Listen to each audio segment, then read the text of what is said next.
ini terkait dengan Pilpres 2024, Romo. Dari Romo Edi sendiri bagaimana itu? Kalau saya tidak jelas gambarannya nggih.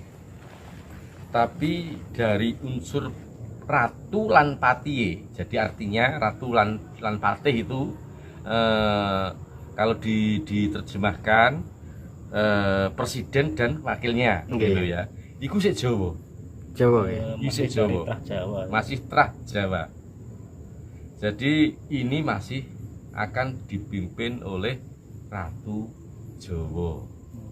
Ratune Ratu Utama, patihe Patih Linuwih.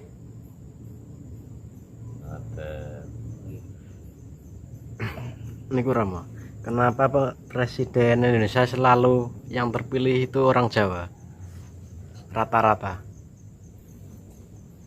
Ya, mungkin juga karena pertama itu tidak aneh karena kita memang masih ada di pemerintahan Nusa Jawa.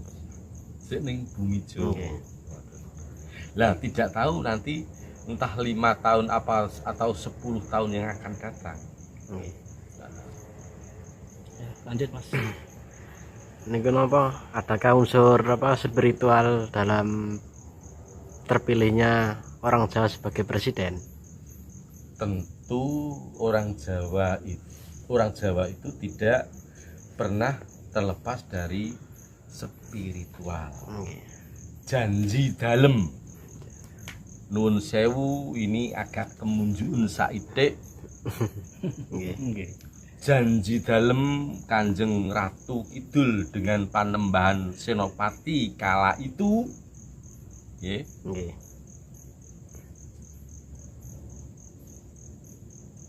ingsun bakal ngemong trah turun Panembahan Senopati nganti bumi Jawa.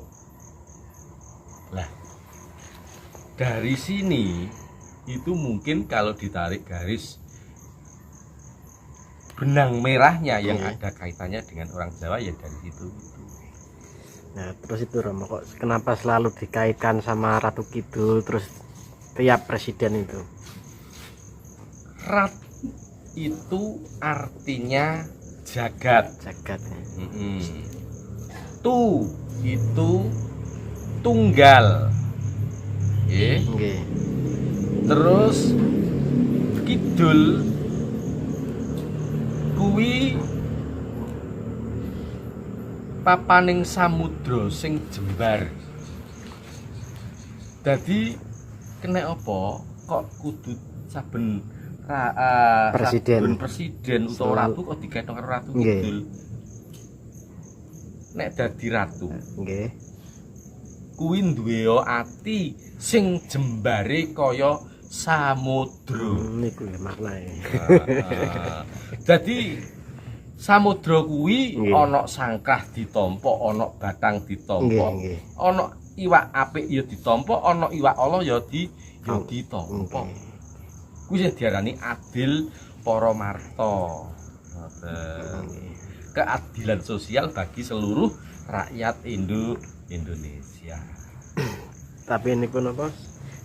Adilnya ya belum tercapai sampai saat ini Romo. Ya, kalau manusia itu selamanya tidak akan pernah merasakan atau bisa mendapatkan keadilan. Karena adil yang hak itu adalah adilnya Allah Subhanahu wa Ta'ala. Ini saya geser terkait dengan manitis Romo. Banyak orang yang meyakini bahwa orang itu bisa manitis, bisa reinkarnasi. Reinkarnasi itu apakah semua orang akan reinkarnasi atau bagaimana? Tergantung dari perilaku manusia tersebut.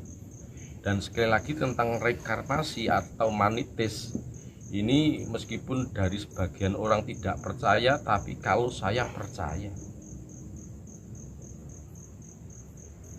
Karena saya merasakan karena saya merasakan. Jadi contoh seperti ini, si A Nggih. dalam kehidupannya mungkin ada perjalanannya yang kurang sempurna, maka kepulangannya tidak diterima, dikembalikan lagi untuk mencari sangkar yang baru, dibalekno golek kurungan anyar. Jadi ini terbukti darah daging saya punya orang tua. Nggih. Ini pada masa mudanya pernah terkena letusan petasan. Nggih. Sampai meninggal. Enggak. Ah. Jadi pernah kena letusan petasan. Petasan itu dimasukkan ke dalam berdekatan dengan toples. Ya, berdekatan itu.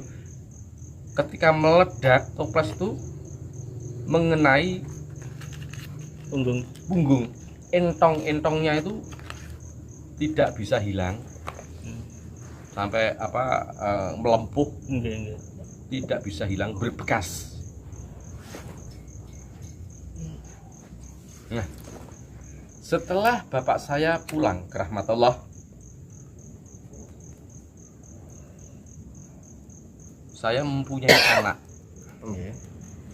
yang ciri-cirinya persis dengan almarhum bapak saya, kelakuannya, matanya, tuh iya, dan apa tadi bekas letusan petasan itu kayak juga gitu Romo. iya, bentuknya juga seperti itu.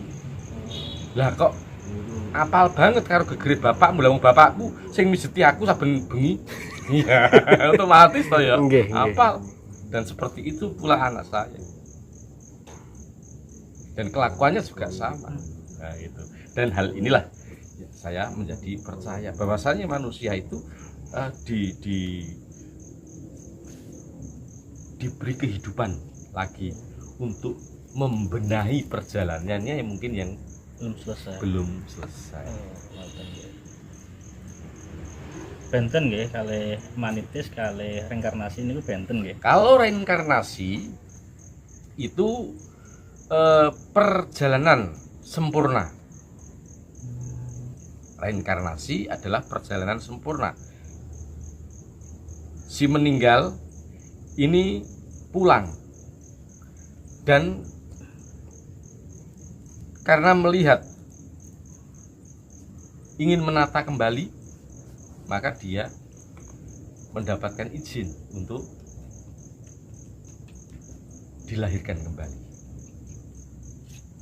Atas Bung Karno ngaten niki reinkarnasi napa pripun, Romo? Sebagian orang ada yang mengatakan Bung Karno itu adalah reinkarnasi dari leluhur terdahulu yang memimpin negara di Nusantara. Tapi jika melihat keelokan-keelokan yang dialami Pak Soekarno, itu kayaknya ya iya gitu. Sampai akhir hayatnya gitu. Nah, dan ternyata mohon maaf meskipun beliau bukan seorang wali tapi namanya Laksana Wali. Dikenal negara antar negara gitu. Tapi banyak urip sak lawase tan kenaning pati. Nah, karena mengapa demikian? Karena beliau mampu melakoni apa yang menjadi ajaran Akarti luhur. Jadi orang yang mampu melakoni itu maka dia tidak akan mati selamanya, tidak akan mati dan akan selalu hidup. Contoh Kanjeng Sunan Bonang. Kanjeng Sunan Kalijaga, Nggih. Kanjeng Sunan Gresik, Kanjeng Sunan Muria tidak pernah meninggal, hidup terus. Yang hidup namanya hidup terus. Pak Karno, Rasulullah Nggih. gak tahu meninggal, ya kan? Nggih, nggih, nggih.